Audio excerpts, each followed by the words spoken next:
El arte del Renacimiento tuvo su origen en Italia, donde la arquitectura, escultura y pintura iniciaron ya en el siglo XV la búsqueda de un arte nuevo. Europa vivía entonces el final de la Edad Media, y no fue hasta bien entrado el siglo XVI cuando los países más vinculados a Italia por razones geográficas, económicas y políticas empezaron a asimilar los conceptos y formas renacentistas.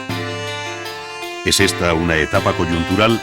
en la que viven y conviven dos lenguajes artísticos diferentes, el gótico tardío y el renacentista, cuya mezcla y proporción dan al siglo XVI un horizonte estético de muy distinto perfil. El nuevo arte de tendencia idealista no fue sino la expresión plástica de un fenómeno más amplio y profundo que se conoce bajo el nombre de humanismo. Este, sobre una base racionalista, abandonó el dogmatismo escolástico propio de la Edad Media, alumbrando un nuevo universo donde el optimismo generado por el conocimiento se vio ampliamente recompensado por una serie de descubrimientos que van desde la imprenta hasta la redondez de la Tierra. El humanismo impulsó la ciencia moderna, afectando a la sociedad toda, a la política, a la religión, a la literatura, al comercio, al derecho, a las artes,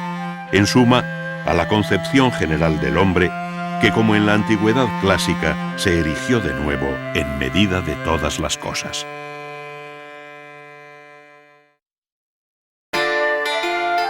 La recepción del arte italiano en Europa fue muy desigual, siendo España y Francia, en este orden, los dos países que hoy pueden ofrecer una mayor vinculación con lo italiano, no solo porque ambos son los más próximos a Italia, sino porque los dos tuvieron allí comunes intereses políticos, desde Nápoles hasta Milán, en bélicas alianzas y desencuentros con el papado.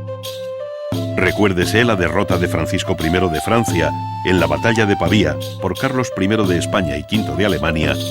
así como el posterior saqueo de Roma por el emperador en 1527, fecha esta que tuvo una marcada repercusión en la génesis y difusión del arte romano dentro y fuera de Italia.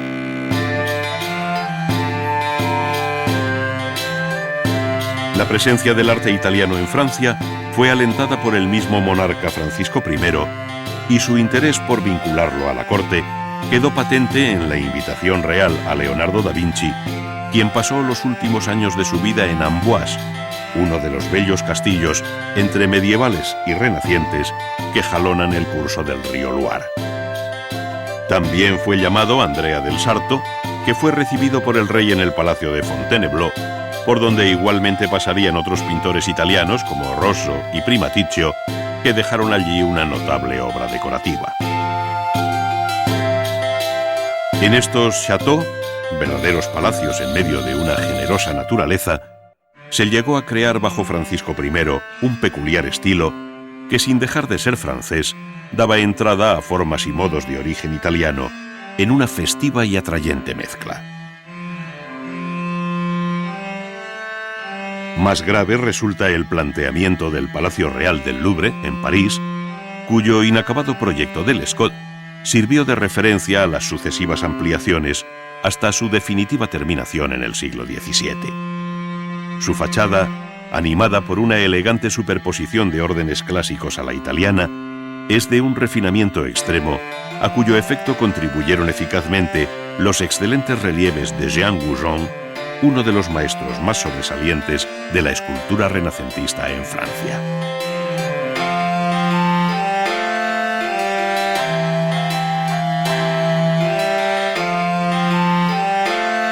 El interés por el desnudo y los modelos clásicos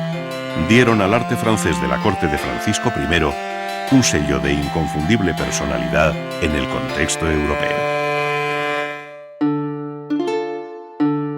La estrecha relación política entre España e Italia en el siglo XVI favoreció igualmente la formación de un renacimiento español que conoció a lo largo del siglo formulaciones muy diferentes. Así, en el campo de la arquitectura, surgió en el primer tercio del siglo el llamado plateresco, nombre que revela el carácter decorativo de la piel que ahora envuelve y oculta las soluciones constructivas de tradición gótica. Este virtuosismo ornamental, del que Salamanca ofrece los ejemplos más acabados en las fachadas, portadas, patios y claustros de sus edificios universitarios, palacios, iglesias y conventos, fue cediendo el paso a un mayor equilibrio entre arquitectura y decoración hasta alcanzar una sustancial desnudez al final de siglo con la gran obra del monasterio de El Escorial. La arquitectura española alcanzó aquí su expresión más sólida y abstracta que, inspirada en el mejor arte romano del siglo XVI, lo supera en gravedad para erigirse en lo que sus contemporáneos llamaron la octava maravilla del mundo.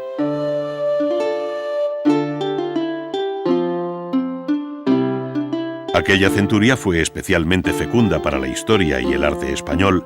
a la sombra de los reyes católicos, del emperador Carlos V y de Felipe II. Fue sin duda el siglo de oro de la arquitectura, donde obras como el Palacio Granadino de Carlos V en la Alhambra, las catedrales de Granada y Jaén, las universidades de Salamanca y Alcalá, y un largo etcétera, enlazarían con la nueva arquitectura que nace en las Antillas o en México al otro lado del Atlántico.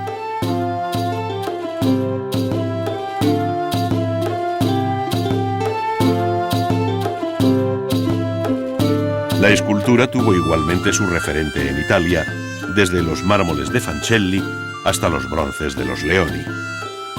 Pero lo que mejor refleja el carácter de la escultura española es la talla en madera ricamente policromada, en la que perdura un aliento medieval.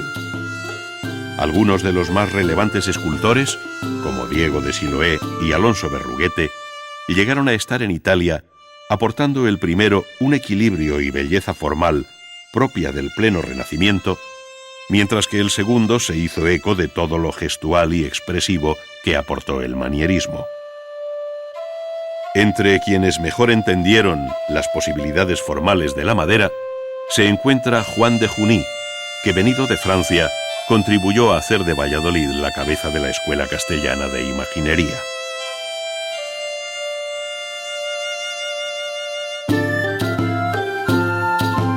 Al mismo tiempo, y en el campo de la pintura,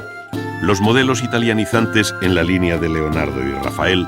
fueron reemplazando a los tipos y composiciones góticas, especialmente evidentes en la escuela valenciana, llegando a surgir maestros con fuerte personalidad propia como Morales el Divino, de muy difícil filiación estética. No obstante,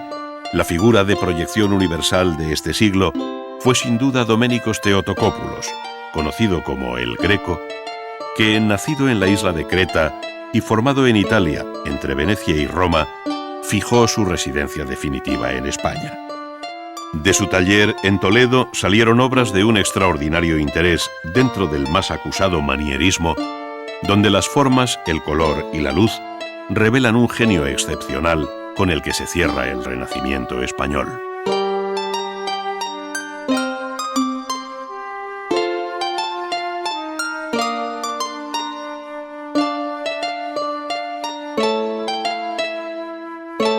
Otros países, como Alemania e Inglaterra, participaron del Renacimiento italiano de muy distinto modo, pues la honda raíz medieval de su arte y el alejamiento geográfico de las fuentes clásicas mediterráneas retrasaron mucho su incorporación a la nueva estética. Sin embargo, hombres como Durero, grabador genial y excelente pintor, sentaron las bases de un renacimiento propio, germánico, donde el realismo expresionista se amalgama con un cierto ideal de belleza de poso italiano. A estas cuestiones de índole estética deben unirse otras de carácter político y religioso, que explicarían mejor aún el sentido de las pinturas de Grünewald, Holbein o Cranach en tierras donde germinó la semilla protestante.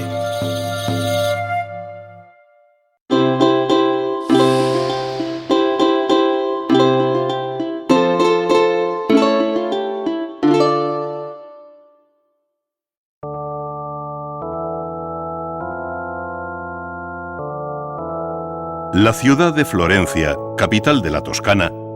fue testigo en la primera mitad del siglo XV del nacimiento de un arte nuevo que en el campo de la arquitectura contó con el temprano genio de Filippo Brunelleschi. A él se debe el prodigio de la construcción de una gran cúpula sobre el cráter que hasta entonces ofrecía el crucero de la Catedral de Santa María del Fiore y que nadie había sido capaz de cubrir hasta entonces. Brunelleschi, heredero de la gran tradición constructiva medieval, logró aquí una de las imágenes más representativas del Renacimiento, la de la cúpula con linterna. Tras un conocido concurso, e inspirándose en la solución vista en la bóveda del Panteón de Roma, con arcos meridianos y anillos paralelos, Brunelleschi supo resolver la dificultad de elevar una cúpula sobre lo ya construido sin necesidad de reforzar la base de apoyo, sin cimbra y con una economía de medios y seguridad en su ejecución verdaderamente admirables.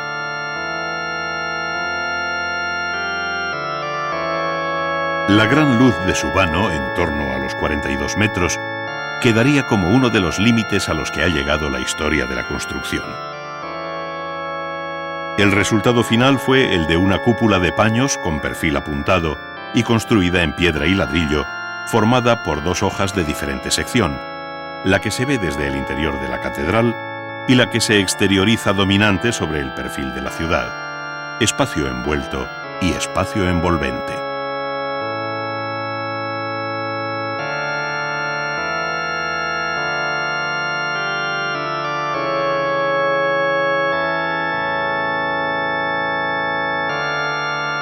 Además de la cúpula de la catedral, la ciudad de Florencia debe a Brunelleschi obras tan singulares como la capilla Pazzi,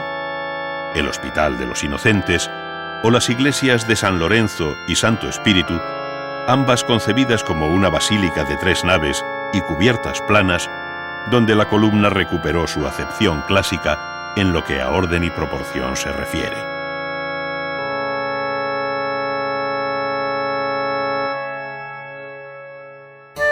Fue efectivamente la composición la que dio a la arquitectura italiana del siglo XV una renovada imagen sobre la base del estudio de las ruinas romanas y de la atenta lectura de los 10 libros de arquitectura de Vitruvio. El redescubrimiento de este viejo texto latino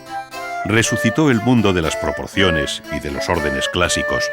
despertando una verdadera curiosidad y pasión por la exégesis de aquel texto que parecía encerrar todos los secretos de la belleza de la arquitectura clásica. La proporción de la figura humana descrita por Vitruvio en la época del emperador Augusto y universalmente conocida a través del célebre dibujo de Leonardo da Vinci puede dar una idea de la importancia de aquel texto del siglo I dentro del humanismo renacentista. Vitruvio, haciéndose eco del principio de simetría griego, esto es, la relación de las partes entre sí y de éstas con el todo, hizo del cuerpo humano el canon o medida ideal de la arquitectura. Muchos fueron los artistas que siguieron esta doctrina, dando lugar a una formidable serie de tratados, entre los cuales destaca el De Re Edificatoria, escrito en latín por León Bautista Alberti,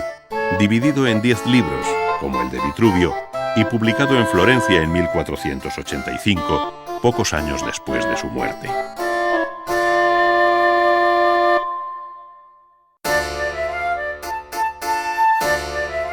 Alberti, uno de los más característicos representantes del humanismo italiano, por su sólida y amplia formación clásica, llevó a la práctica en su obra arquitectónica los modelos de la antigüedad y los principios teóricos de raíz vitruviana. Entre sus edificios destaca la iglesia de San Andrés, en la ciudad de Mantua, la corte de la familia Gonzaga, donde Alberti concibió el templo con un sentido clásico, tanto en su fachada, que convirtió en un arco de triunfo a la romana, como en su interior, de nave única, bajo una imponente bóveda de cañón con casetones que rivaliza con la arquitectura romana por su grandeza y unidad espacial. Se superaba así el esquema basilical de las iglesias de 3 naves, como aún las concibió Brunelleschi, convirtiéndose San Andrés de Mantua en el modelo que repetiría más adelante la arquitectura de la Contrarreforma. Dentro de la arquitectura religiosa del Renacimiento, la figura de Donato Bramante desempeña un papel crucial, tanto como enlace cronológico y conceptual entre los siglos XV y XVI, como por su traslado a Roma, donde hizo, entre otras obras, el templete de San Pietro in Montorio y sobre todo el gran proyecto para la iglesia de San Pedro, por encargo del Papa Julio II. El pequeño templete de San Pietro fue costeado por los reyes católicos y construido en los primeros años del siglo XVI sobre el lugar en el que la tradición afirma haber sido crucificado San Pedro. Actualmente se encuentra en uno de los patios de la Academia Española en Roma,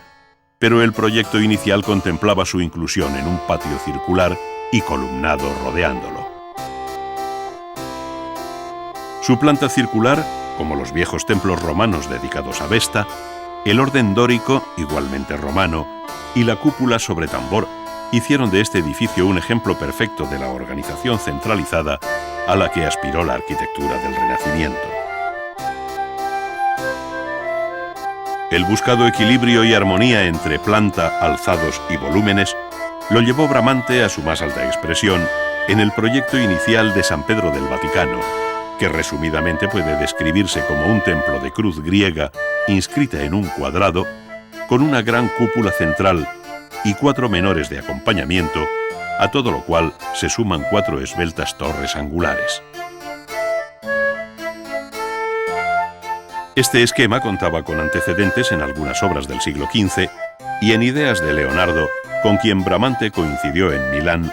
dejando también una significativa descendencia en el siglo XVI,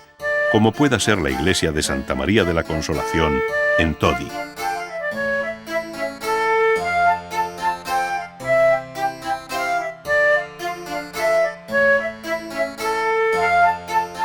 Muerto Bramante, las obras de San Pedro pasaron a las manos de Rafael, Peruzzi, Sangallo el Joven, Miguel Ángel y Carlo Maderna, quienes introdujeron cambios sustanciales respecto a la idea de Bramante. Estas modificaciones significaron un paulatino alejamiento de los modelos de ideal geometría para volver a la disposición longitudinal y planta de cruz latina expresamente exigidas por la Contrarreforma, tanto por su significado y simbolismo como por responder a una nueva escena litúrgica emanada del Concilio de Trento. A este criterio obedecen las iglesias manieristas, como la del Gesù de Roma para los jesuitas, obra de Vignola y fachada de Giacomo della Porta, que en la segunda mitad del siglo XVI recuerda con su nave única y capillas entre contrafuertes la disposición de San Andrés de Mantua.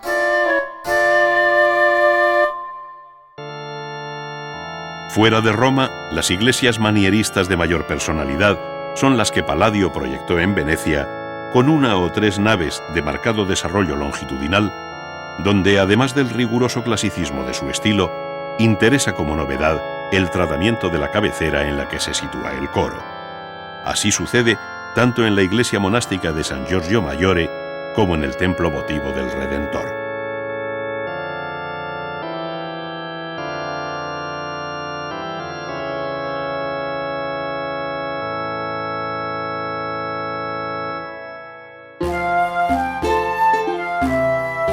La arquitectura civil conoció igualmente un cambio sustancial durante el Renacimiento,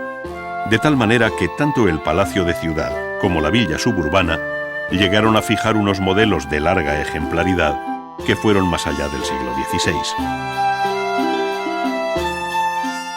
Tal sucede con los viejos palacios florentinos de los Pitti, Rucellai, Strozzi, Medici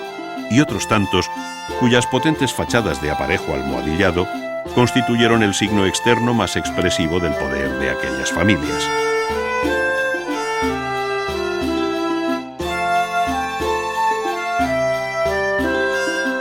Los palacios de Roma buscaron su propia imagen, que sin duda culminó en el Palacio Farnesio, mandado construir por el cardenal Alejandro Farnesio, futuro Papa Paulo III.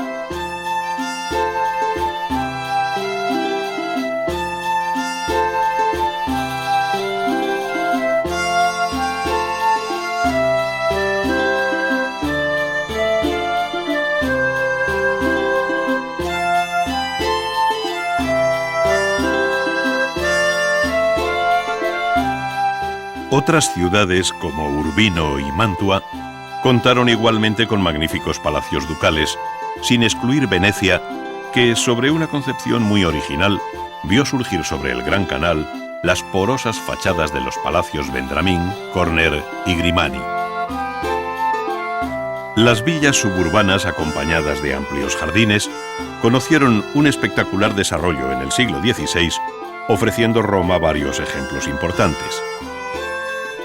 Sin embargo, fue Andrea Palladio el arquitecto que mejor supo formular la idea de villa suburbana, dotándola en las tierras del Véneto de todos los elementos del lenguaje clásico romano, siendo universalmente conocida su Villa Rotonda en las inmediaciones de Vicenza.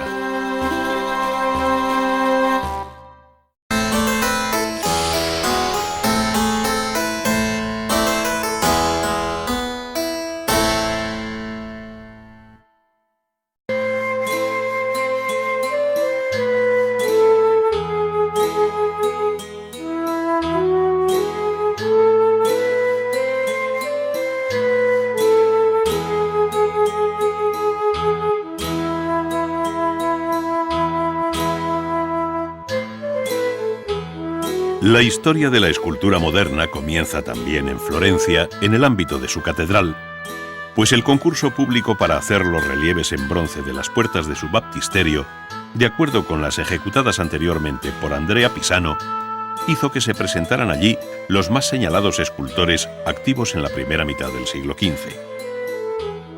Entre ellos estaban Brunelleschi, autor de la cúpula de la catedral, y Ghiberti, quien finalmente obtendría el encargo. La muestra de los relieves que uno y otro hicieron para el concurso, representando el sacrificio de Isaac, dejan ver el distinto modo de concebir la escena, dominando un hondo realismo de tradición medieval en el caso de Brunelleschi, mientras que Ghiberti señalaba el camino del nuevo arte con una visión más amable y elegante de las formas en una dirección idealista. Después de haber trabajado en ellas más de 20 años, Ghiberti recibió un segundo encargo con plena libertad para hacer las puertas que faltaban, aquellas que Miguel Ángel bautizó como las puertas del paraíso,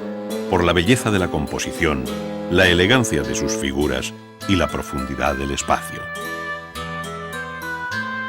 Ghiberti dejó aquí una lección viva de las posibilidades del relieve, con un rico estudio de sus planos, partiendo del más sutil bajorrelieve hasta lograr figuras prácticamente exentas en los primeros términos.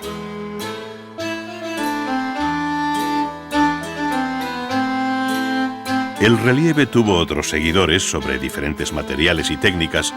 siendo muy conocidos los que en mármol hizo Luca della Robbia para la cantoría o tribuna de jóvenes cantores y músicos de la Catedral de Florencia, donde logró un prodigioso equilibrio entre forma y expresión que recuerda el espíritu del relieve clásico. La cuidada composición de estos grupos pone de manifiesto el dominio del volumen en el espacio a través del bajo, medio y alto relieve de las figuras.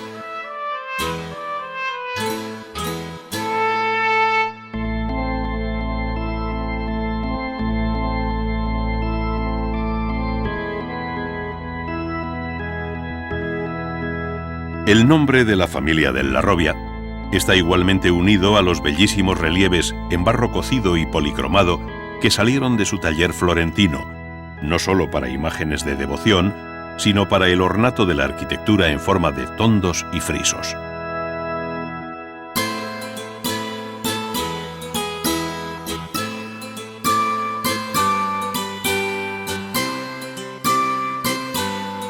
Además del relieve, la escultura italiana del siglo XV abordó con decisión la escultura exenta o de bulto redondo,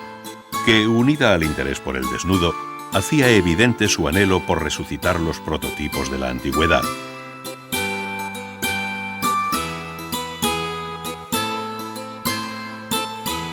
Con este espíritu surgieron las obras de Donatello, como su San Jorge, desafiante, enérgico, concebido como verdadero Miles Christi, o Soldado de Cristo, para la iglesia florentina de Orsan Michele, y que hoy se encuentra en el Museo del Bargello, en compañía de otras obras de este maestro, como el amable y sinuoso bronce del David adolescente.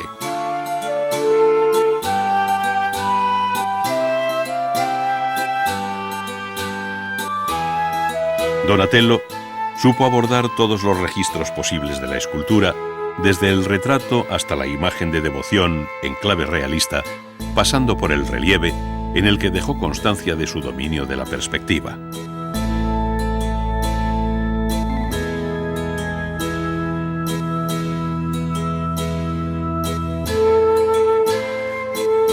Una de las obras que mejor expresan su condición de gran escultor al modo antiguo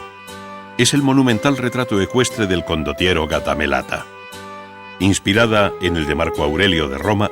la obra de Donatello se levanta como monumento público en una plaza de Padua,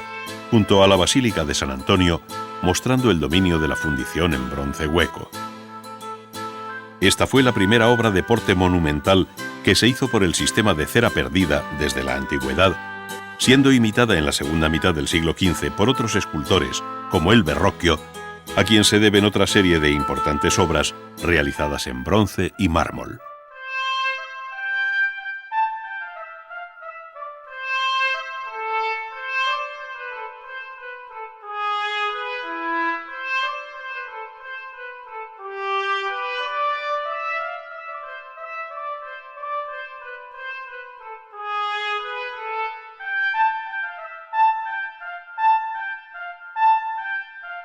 Antes de finalizar el siglo XV, otro gran escultor florentino, Miguel Ángel Buonarroti, ya había hecho obras tan notables y diferentes como el relieve de la batalla de los centauros y los lapitas, imitando el barroquismo compositivo de los sarcófagos romanos, el Baco ebrio, siguiendo la gran estatuaria clásica, y sobre todo, la universalmente célebre Pietà del Vaticano, una de las obras más bellas que jamás haya salido de las manos de un escultor. Su composición piramidal y el suave modelado del cuerpo desnudo de Cristo sobre los pliegues de las ropas, así como la contenida expresión de rostros y manos, alcanzan un excepcional equilibrio entre emoción religiosa y pagana belleza. El mármol no tuvo secretos para Miguel Ángel, y en los años siguientes, ya dentro del siglo XVI, inició la colosal figura de David, que en 1504 se colocó en la Plaza de la Signoria de Florencia. Se trata de la primera escultura de gran tamaño hecha por Miguel Ángel, con algo más de 4 metros de altura, en la que aborda el tema del desnudo al modo antiguo, advirtiéndose en ella la expresión enérgica y fuerza contenida que caracterizaron los años siguientes.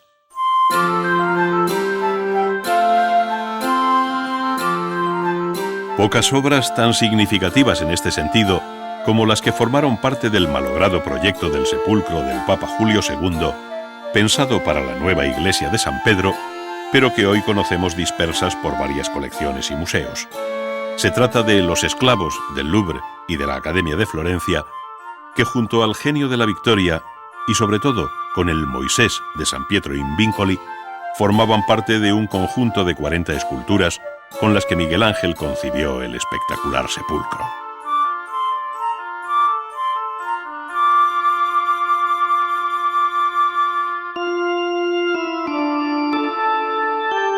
Muerto el Papa Julio II en 1513, sus descendientes perdieron interés por aquella obra que amargó la vida del escultor por ser especialmente querida por Miguel Ángel. Entretanto, inició otros grupos no menores, como la Sacristía Nueva o Capilla Funeraria de los Médicis en la iglesia florentina de San Lorenzo, donde, además de la arquitectura, labró los cenotafios de Lorenzo el Magnífico y de Juliano de Médicis, aquel entre el crepúsculo y la aurora, y este entre la noche y el día.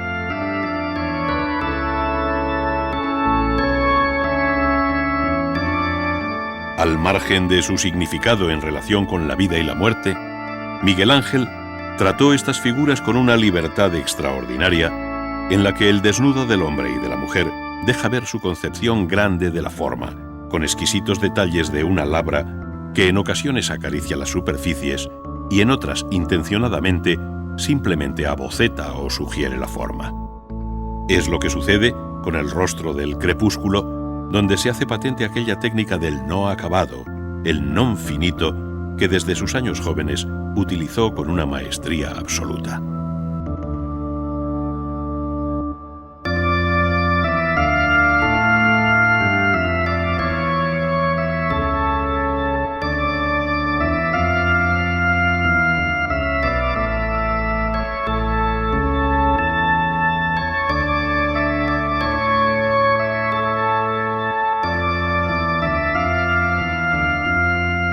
Los años finales de la larga vida de Miguel Ángel como escultor se recogen en las 3 versiones que hizo de la Piedad y que hoy se encuentran, una en la Catedral de Florencia, en la que supuestamente José de Arimatea refleja los rasgos del escultor. Otra, la llamada de Palestrina, en la Galería de la Academia Florentina, y la tercera, en el Castillo Sforzesco de Milán. Si se compara cualquiera de ellas con la del Vaticano, puede medirse el tiempo transcurrido, pero tiene especial interés la de Milán, conocida como la Piedad Rondanini, por mostrarnos la insatisfacción del escultor con su propia obra, que esculpe y a la vez destruye, al variar la posición y tratamiento de las figuras, de tal forma que algunos miembros quedan inexplicablemente separados del cuerpo.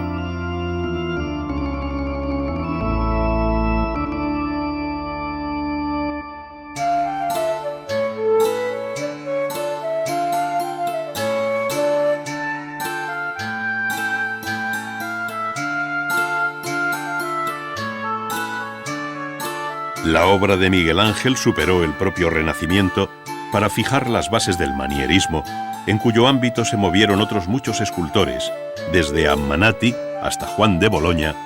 quienes, junto a Benvenuto Cellini, labraron obras muy distintas, parte de las cuales se dieron cita en la bella plaza de la Signoria de Florencia.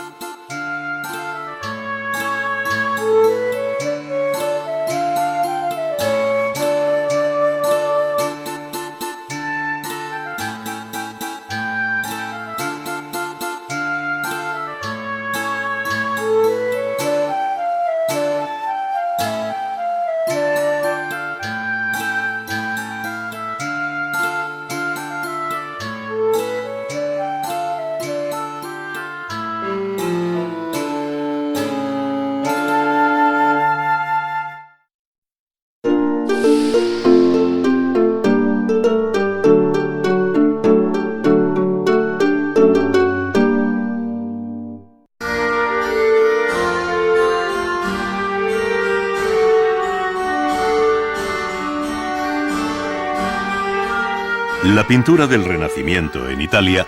ofrece un panorama muy completo a lo largo del espacio y del tiempo,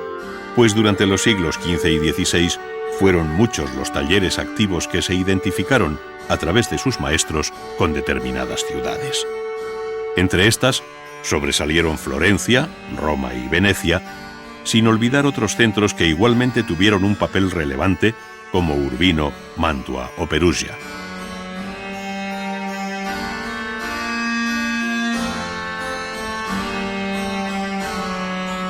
Durante el largo periodo de aquellos 2 siglos, que en Italia se distinguen con el nombre de Quattrocento y Cinquecento, fueron muchas las cosas que cambiaron,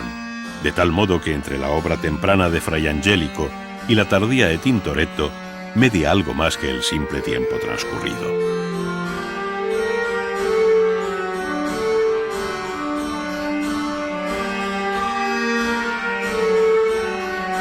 Efectivamente, fueron muchas las mudanzas producidas dentro y fuera del ámbito estrictamente pictórico que explican el sorprendente fenómeno de la pintura del Renacimiento italiano, al que cabe considerar como verdadero milagro artístico.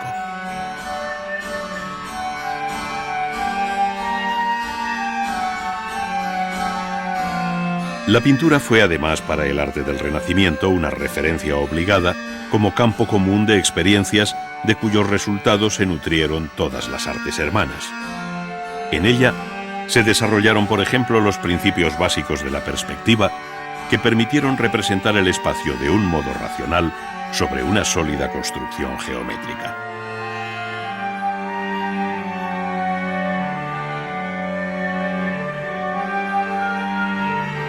El dominio del espacio significaba no sólo poder representarlo en sus 3 dimensiones como espacio vacío,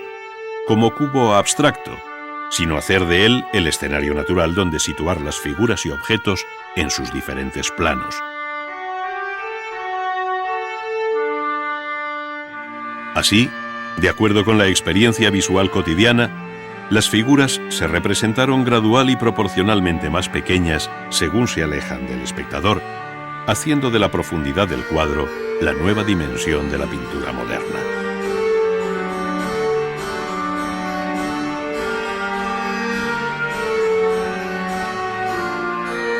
Desde muy temprano, hombres como Paolo Uccello o Mantegna se dedicaron a la construcción del espacio, poniendo en práctica determinados principios de la perspectiva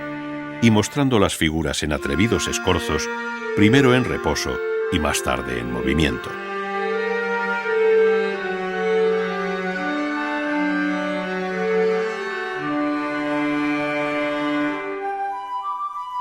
Pero fue la incorporación de la arquitectura en el cuadro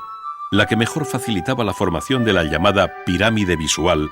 definida por la convergencia de las líneas de fuga en un punto de la línea del horizonte. Sin embargo, no bastando aquella visión estrictamente geométrica y lineal, otros maestros, como Leonardo da Vinci, introdujeron un elemento nuevo, la atmósfera, el aire que desdibuja y hace impreciso el perfil de los objetos, dando lugar al conocido sfumato o difuminado leonardesco, que también altera el valor de los colores. Por este camino, la pintura fue abandonando la rigidez de la llamada perspectiva lineal, sustituyéndola por la perspectiva aérea en un proceso de paulatino acercamiento e imitación de la naturaleza.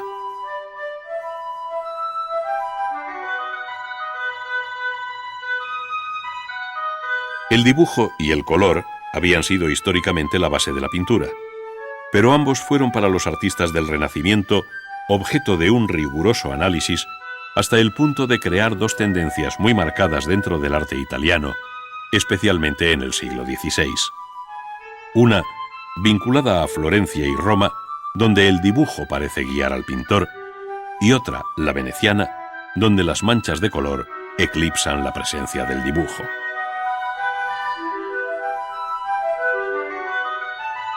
Ello concuerda con la máxima que Tintoretto escribió en las paredes de su taller y que, según cuenta su biógrafo Ridolfi, decía: el dibujo de Miguel Ángel y el colorido de Tiziano. Así resumía lo que ambos maestros significaban al cerrarse el siglo XVI. Si bien Miguel Ángel nunca desatendió el color, ni Tiziano menospreció el dibujo. Todo lo contrario, el mismo Ridolfi ponía en boca de Tiziano las siguientes palabras: lo que hace bellas las figuras no es el brillo del colorido, sino la excelencia del dibujo. En el tránsito del siglo XV al XVI, se observa igualmente un cambio en el modo de entender la composición de la obra pictórica, pues a la sencilla presentación de las figuras en ordenadas series a un lado y otro del tema central, siguió en torno a 1500 el interés por fórmulas de escondida geometría. Es decir, la disposición de las figuras permite reconocer, por ejemplo, estables esquemas triangulares muy característicos del momento en el que el Renacimiento italiano alcanza su máximo equilibrio y serenidad. Esta claridad compositiva hizo crisis muy pronto, de tal manera que en torno a 1527, el año del saqueo de Roma por las tropas del emperador Carlos V, se advierte en la pintura un giro hacia composiciones más libres, inestables y caprichosas que preparan el camino al arte barroco del siglo XVII.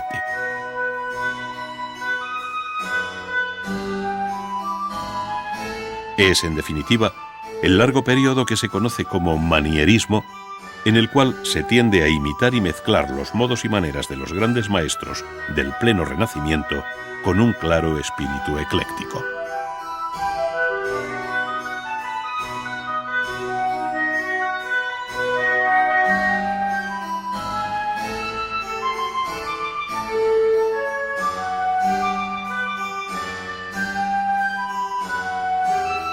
Pero no fue solo mera imitación, sino que aquella pintura manierista alcanzó una gran personalidad en su mayor libertad expresiva cuando, desligándose del canon y modelos de la naturaleza, los recreó dotándolos de alargadas proporciones, alterando su color,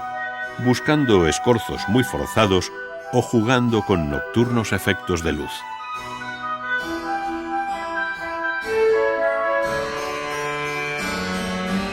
A todos estos cambios contribuyó de forma muy positiva el paulatino abandono de la técnica al temple sobre madera por el óleo sobre lienzo para los cuadros de caballete.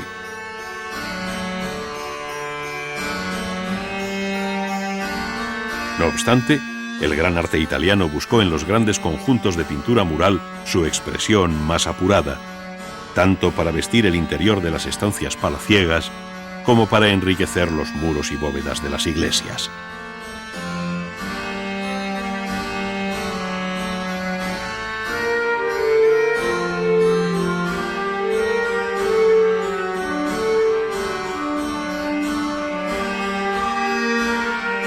Con aquella técnica al fresco pintó Miguel Ángel la Capilla Sixtina, que ha quedado para siempre como una insuperable lección de pintura, al tiempo que su autor fue considerado como un artista casi sobrehumano y sin duda el más genial de todos los tiempos.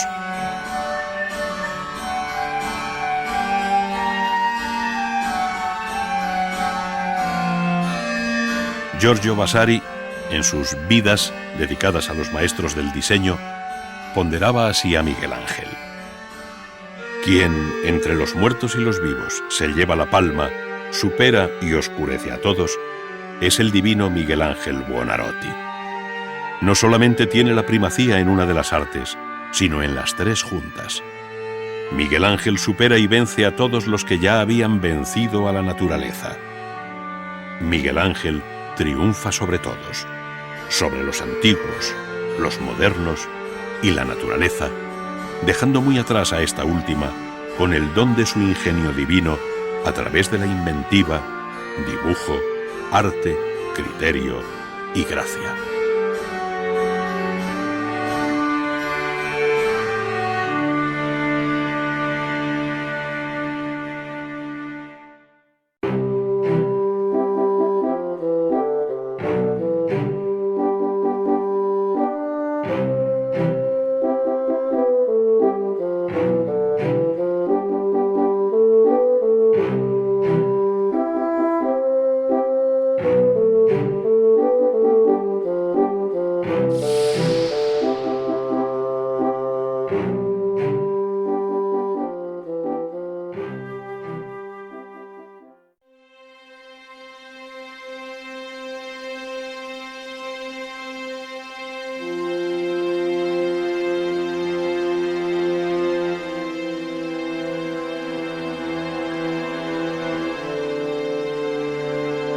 La pintura mural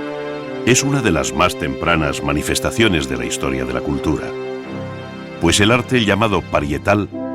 nos recuerda que ya en la prehistoria se sintió el deseo de cubrir grandes superficies con grabados y pinturas.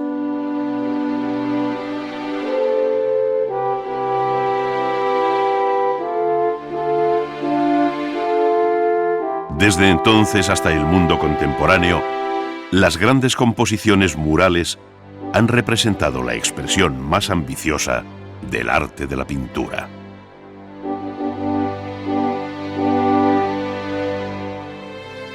Bien puede decirse que la historia de la pintura mural tiene un heroico despertar en la cueva de Altamira, pues allí su techo ofrece una de las cimas de la historia del arte, donde la forma y el color alcanzan un equilibrio perfecto. Asombra considerar que con unos procedimientos tan rudos, que con grasas de animales y negro de humo, y en un estadio cultural tan primario, pudiera alcanzarse tal grado de madurez estética que llega hasta nuestros días como un arcano desafío.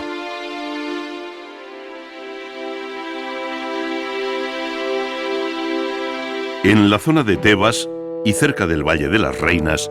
subsisten las ruinas de la diminuta aldea llamada de los Artesanos, donde vivieron los autores de las pinturas murales de la tumba de Sennutem, hecha a finales del segundo milenio antes de Cristo, cuya ejecución y técnica aquí se revive. Después de preparar la superficie de la roca con barro mezclado con paja y de dar sobre este una capa de yeso fino, se preparan los utensilios para fijar sobre el muro los límites de la composición. Con la regla bien nivelada, se traza la línea horizontal básica y su paralela más arriba, repitiendo la operación con las dos líneas verticales que cierran lateralmente el campo sobre el que se va a pintar. En ellas se marcan a igual distancia los puntos que servirán de referencia para la formación de una cuadrícula por el sencillo procedimiento de impregnar de color una cuerda que, tensada, se precipita sobre el fondo, dejando allí su huella. Esta cuadrícula servirá para hacer más fácil el traslado del dibujo del boceto al muro, asegurando siempre su misma proporción, recurso que será muy común en toda la historia de la pintura. El ayudante comienza a delimitar los contornos y divisiones internas de las figuras con un trazo continuo y suave que en algún caso corregirá luego el maestro al perfilar definitivamente la composición con una pincelada firme y de negro rastro.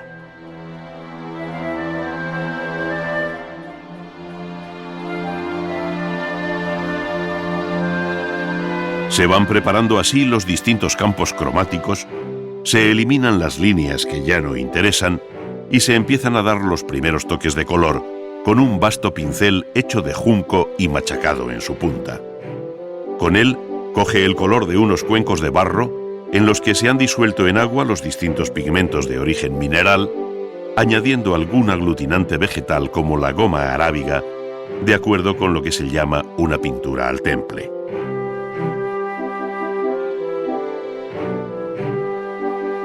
Los colores, con valor de tinta plana, van cubriendo los campos, sorprendiendo siempre a los egiptólogos la excelente calidad final de la pintura, la brillantez del color y la precisión del dibujo conseguidos con unos pinceles tan rudimentarios. El pulso y la pericia de estos pintores, que además trabajaron en aquellas cámaras subterráneas bajo la luz pobre y llameante de unas lámparas de aceite, hicieron posible escenas como esta, en la que el dios Anubis, reconocible por su afilada cabeza de chacal, vigila el rito funerario ante la momia de Sennutem.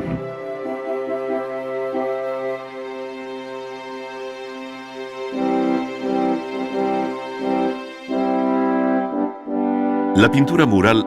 ha conocido en la historia varios procedimientos, y así en Roma se utilizó la técnica al fresco, que exige una cuidada preparación del muro con varias capas de diferente composición. Para la primera, dice el tratadista Vitruvio, hay que mezclar con la debida proporción arena y ladrillo machacado, a los que se añade cal grasa en pasta, hasta conseguir con el azadón un mortero homogéneo que se aplicará después sobre el muro en el que se va a pintar.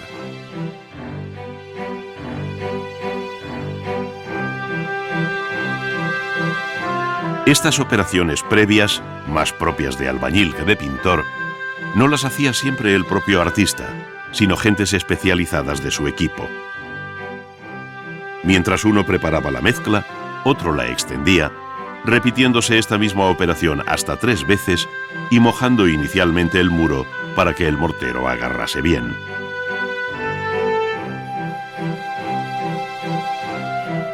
Seguidamente se rellenaban las oquedades que hubieran quedado con la ayuda de una paletilla. Antes de que se secase la primera capa de mortero, se daba una segunda más fina y hasta una tercera, como aconsejaba Vitruvio. El siguiente paso consistía en mezclar cal grasa y marmolina con agua para formar una pasta muy blanca y no demasiado espesa, con la que se enlucía el muro. Con ella, y aplicándola igualmente en una o más capas sucesivas, antes de que fraguase del todo la anterior, se alcanzaba una superficie tersa y blanca, idónea para pintar. Sin embargo, antes de dar el color era necesario encajar el dibujo, valiéndose de reglas, escuadras y una cuerda tirante impregnada de color, que simplificaban el proceso, muy especialmente cuando se trataba de composiciones arquitectónicas como la de la Villa de los Misterios en Pompeya del siglo I a.C.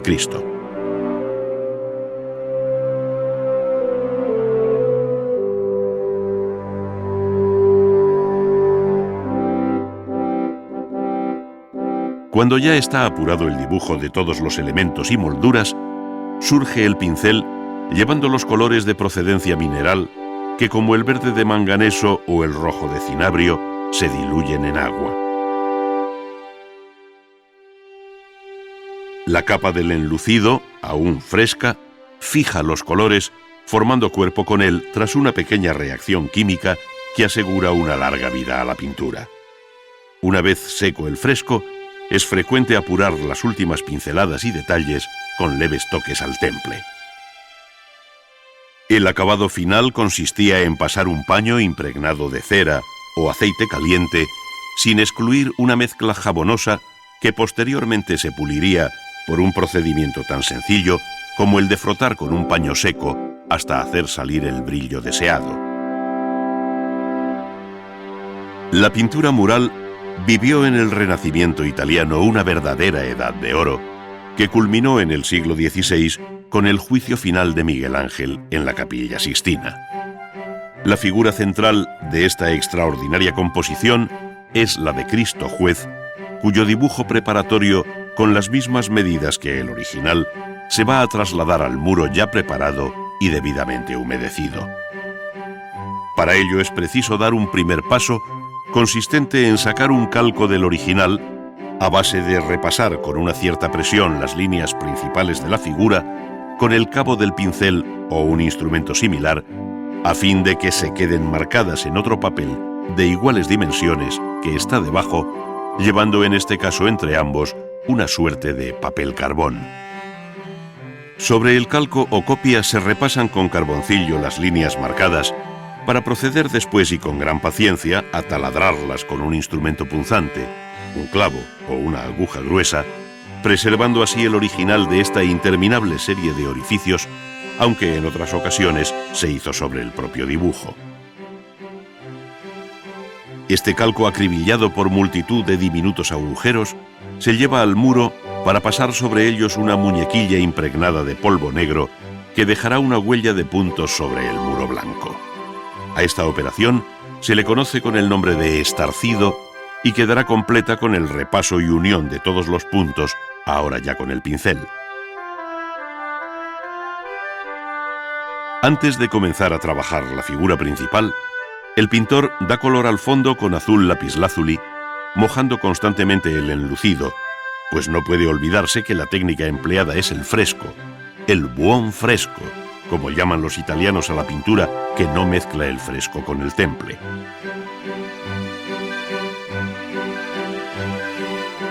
La primera tarea consiste en reservar la zona que se va a pintar en la jornada, aplicando sobre el muro un mortero fino compuesto de cal fresca y marmolina.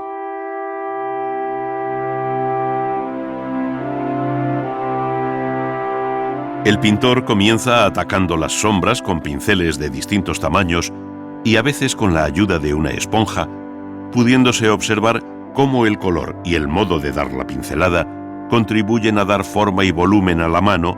de tal manera que sobre la superficie blanca inicial va surgiendo una mano viva y expresiva que esconde la tensión de una anatomía subyacente. Otro tanto sucede con el poderoso brazo, cuyo gesto es el centro de atención de todos,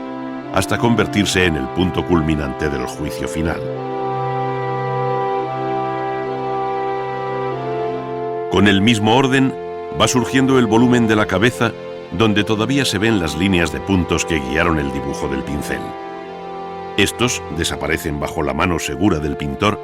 que en capas sucesivas va añadiendo pintura, cuidando siempre de mantener un determinado equilibrio entre las luces y las sombras con las que modela la figura.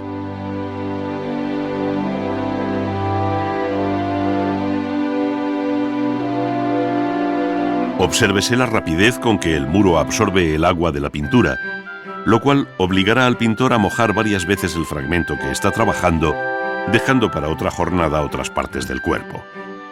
No se olvide que el tiempo real de ejecución es muy superior al que aquí se presenta, de tal modo que se calculan en algo más de 400 las jornadas que Miguel Ángel empleó en la ejecución de todo el conjunto, de las que unas 7 corresponderían a la realización de esta figura de Cristo.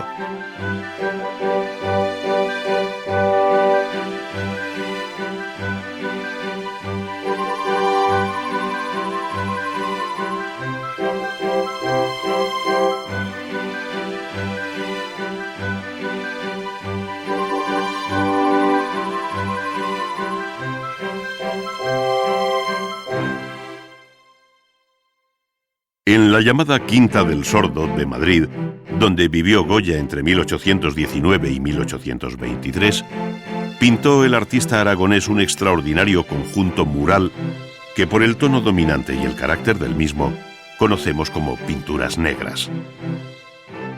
Sin embargo, la mayoría fueron pintadas sobre otras anteriores que desaparecieron bajo estas, pintadas igualmente al óleo, pero de muy distinto signo.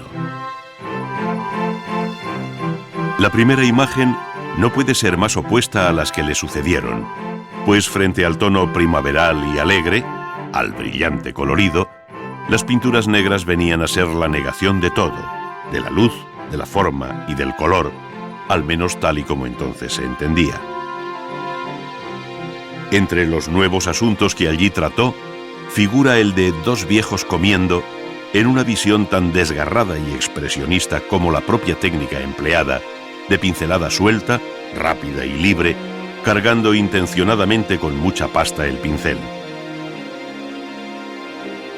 No parece existir boceto alguno, y todo invita a pensar que se trata de una pintura inmediata, improvisada, que surge de la cabeza, del genio del pintor, y que rápidamente plasma la mano obediente sobre el muro. Las pinturas negras, hoy en el Museo del Prado, representan sin duda una de las páginas más modernas del gran arte de la pintura mural.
Bienvenidos a Ars Magna,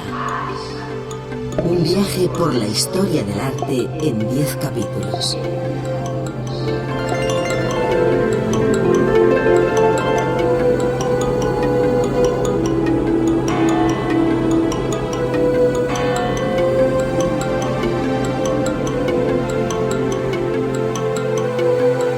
A través de sus contenidos podrán recorrer la evolución de las diferentes disciplinas artísticas,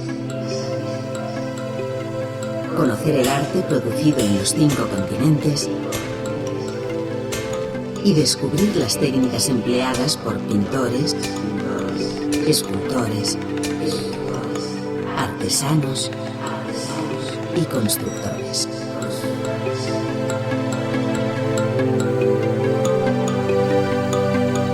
Disponen de 2 opciones de navegación: El acceso lineal que permite visualizar los contenidos de cada disco sin interrupción alguna. Y el modo interactivo, que posibilita la selección de secuencias audiovisuales en el orden apetecido.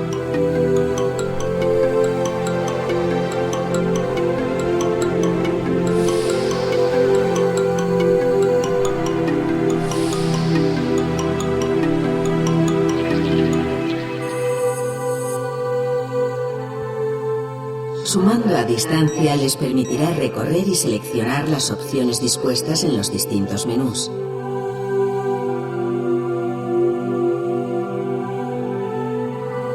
Interrumpir la secuencia elegida para acceder al menú o exposición audiovisual siguiente.